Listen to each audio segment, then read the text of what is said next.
I went to Ireland for the very first time when I was 19, and I just fell in love with the country. The Irish are really open and warm and hospitable people, but it's incredibly difficult to go deep with them because they've been occupied and colonized and oppressed for centuries. It was literally illegal to be Irish for a very long time. They couldn't speak their own language, they couldn't practice their own religion. That has permeated the culture. It's hard for people to make themselves vulnerable, and so that makes it difficult to share the gospel with people. So a lot of what we do is reflect Christ's love. My mission would be to disciple believers into a place of spiritual maturity where they might start something on their own. Maybe that's a church, a Bible study, or a small group. I've been taking teams from Azusa Pacific University for the last 8 years, and we work with a church called Dundalk Community Church.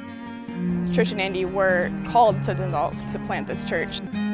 I've gone 14 times in the last 15 years. Even people that love an area, that's not normal, that's incredible, that's a blessing, that's God. And that has helped me to remain motivated for full-time ministry. When I first graduated from APU, that's when I wanted to go. My mom was diagnosed with cancer and passed away a couple years ago. There's some advice that Kathy Perry gave me. Her dad passed away right before she went on field. If I had been in Ireland when he passed away, I would have gone home and probably never come back. It just worked out what it was supposed to work out. I worked with college students for 9 years. I'm fairly certain God will use that.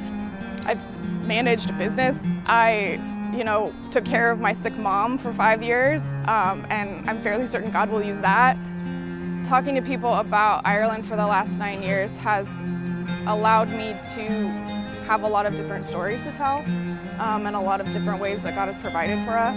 You'd think that it would be, I'd start to deplete my resources over the years, but God has just added more and more people to that circle of support, and that's been really, really great to see, and to build the relationships with those supporters over the years, and to get to tell them, now I get to go full-time, this is how I'm going to do it, this is who I'm going to do it with. There's been a lot of what I call Molly plans.